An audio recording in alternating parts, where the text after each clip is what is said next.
Alhamdulillah, alhamdulillahilladzi nawwara qulubana binuril iman wal islam wal ihsan wal ma'rifah. Asyhadu an la ilaha illallah wahdah la syarika lah. Asyhadu anna Muhammadan abduhu wa rasuluh alladzi la nabiyya ba'dah. Allahumma salli ala habibina syafi'ina Muhammadin wa ala alihi wa sahbihi ajma'in, amma ba'd. Ayyuhal ikhwan rahimakumullah, ittaqullaha haqqa tuqatih wa la tamutunna illa wa antum muslimun. Faqala ta'ala fi kitabihil karim, a'udzu billahi minasy syaithanir rajim.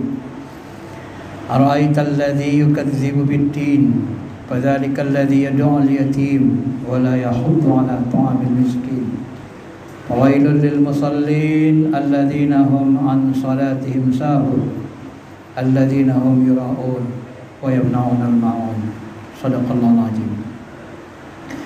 Hadirin jemaah sidang Jumat yang dirahmati Allah, mari sama-sama kita jaga, kita tingkatkan, perjuangkan keimanan, ketakwaan di dalam dada.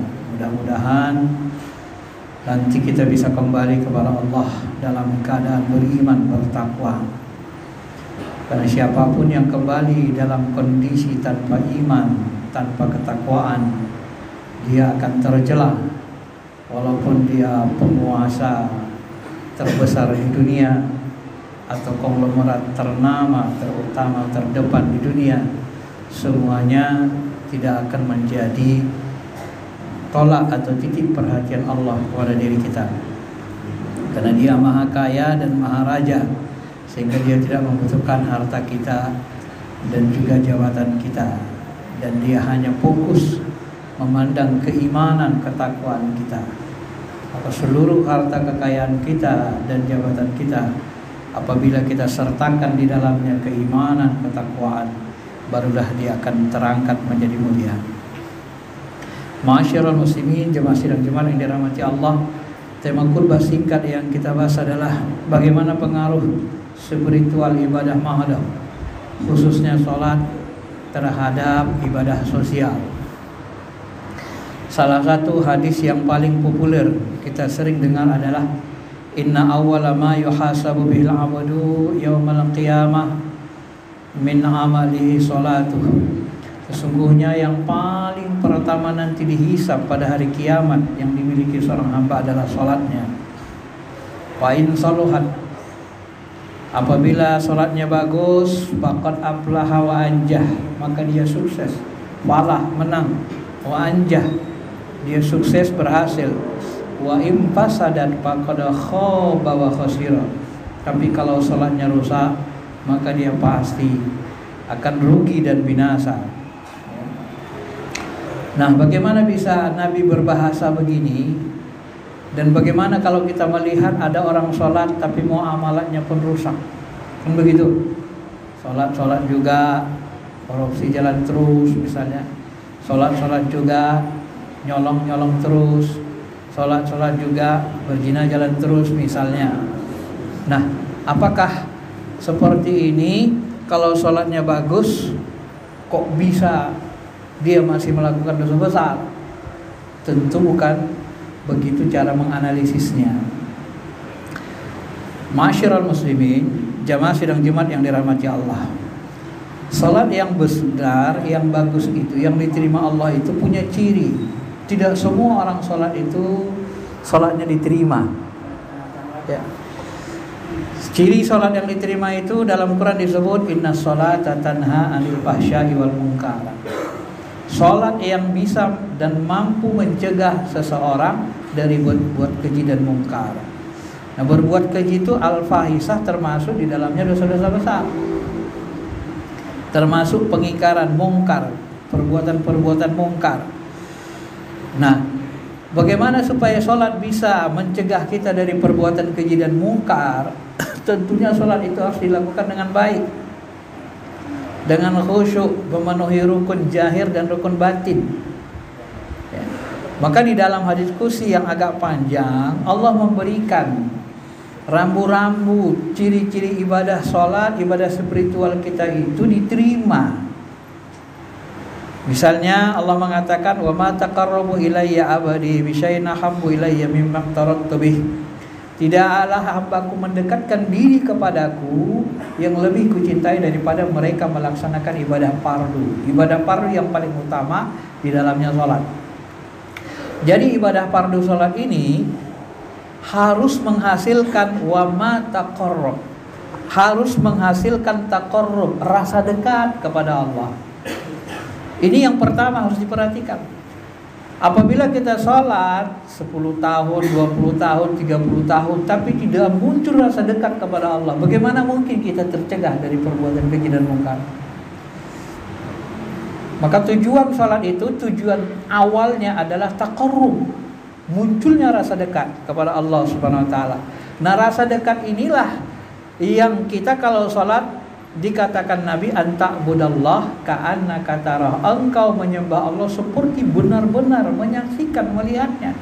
Kalau qalbumu tidak mampu seperti benar-benar menyaksikannya, fa innahu yara, maka rasakan, saksikan dengan qalbumu, ro'amu, mata ruhmu, mata hatimu, bahwa dia sedang menyaksikanmu, memperhatikanmu. Nah, rasa inilah yang dihidupkan ketika kita melaksanakan sholat. Kalau rasa ini sudah muncul, rasa dekat sudah muncul, merasa diperhatikan Allah atau merasa memandang Allah, maka kita tidak berani lagi berbuat dosa dan maksiat. Maka jadilah sholat itu tanha anil fahsya'i wal munkar. Apa contohnya? Ketika Nabi Yusuf digoda Zulaiha, apa kata Allah Subhanahu wa taala, walaqad hammat bihi wa hamma biha, sesungguhnya Zulaiha menginginkan berbuat durhaka, fahisyah. Yusuf pun menginginkan sama. Falamma ra'a burhan, kalau dia tidak melihat burhan. Burhan itu apa? Burhan itu adalah tanda-tanda atau teguran yang ditunjukkan Allah kepada Nabi Yusuf. Kata Ibnu Abbas, burhan di situ adalah Nabi Yusuf terbayang dia, ternampaknya terbayang dia dengan ayahnya Nabi Yakub menegur. Karena Allah ini, Pak, ma'asyiral muslimin, dia ini zatnya tak terjangkau, bentuk rupa warnanya.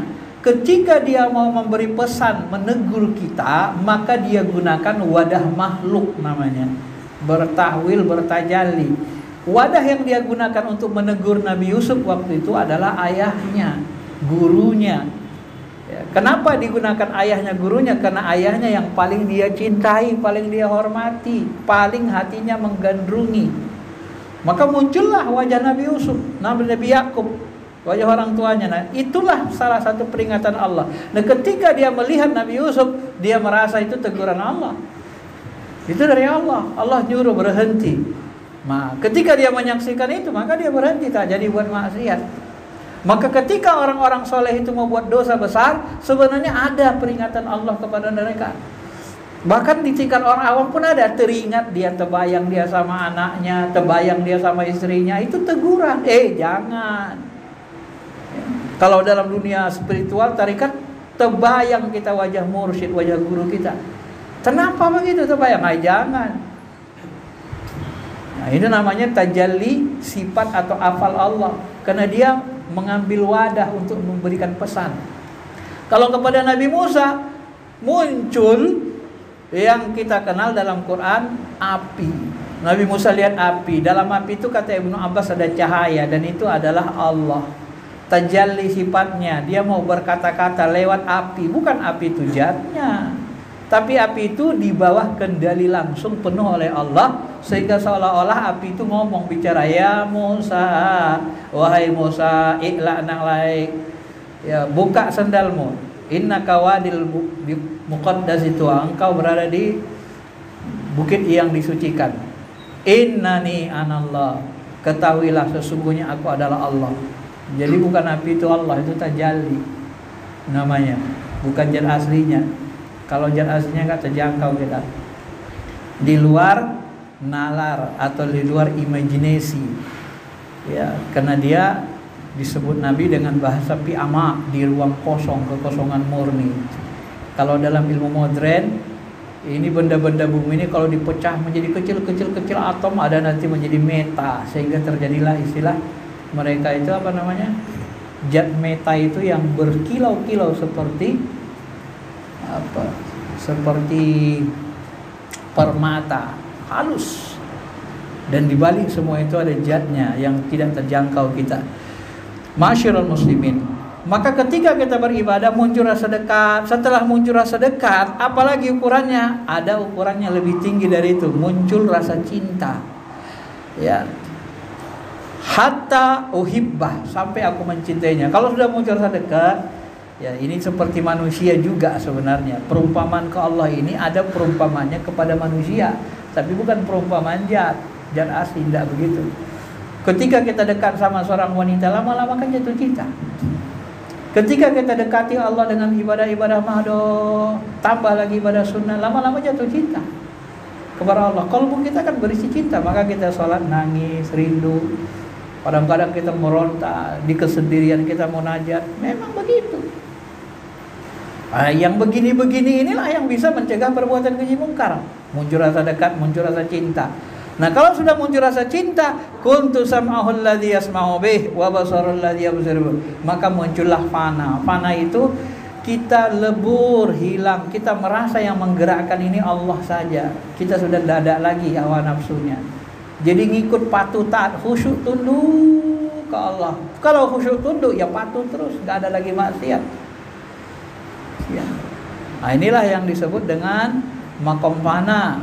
Fana itu lebih cenderung kepada ya seperti menyatu kita dengan Allah, tapi bukan tidak sama, perasaan saja gitu. Kenapa kita seperti nyatu? Kita merasa kita udah nggak ada yang menggerakkan, yang ada hanya Allah, sehingga kita nanti ketaatannya penuh. Nah, ini sebenarnya kunci ibadah ini. Maka sebenarnya kita introspeksi diri, lihat diri kita. Kok aku masih mau buat maksiat ya? Padahal sholat itu mencegah perbuatan keji dan mungkar. Ya. Kalau masih belum tercegah, berarti belum muncul rasa dekat ke Allah, belum muncul rasa cinta, belum fana, belum lebur. Tapi kalau sudah muncul rasa dekat, muncul rasa cinta, apalagi fana, ya sudah. Inna sholata tanha anil fahsai wal munkar. Maka selesai. Maka apapun yang kita lakukan nanti menjadi baik. Maka orang-orang yang dekat, punya rasa dekat, cinta dengan Allah, semuanya akan berjuang untuk kemaslahatan umat Islam, kemaslahatan manusia. Mereka tidak lagi egois, mikirkan diri sendiri. Kolbunya pun sudah bersih, semakin bersih karena yang ada hanya Allah saja. Allah.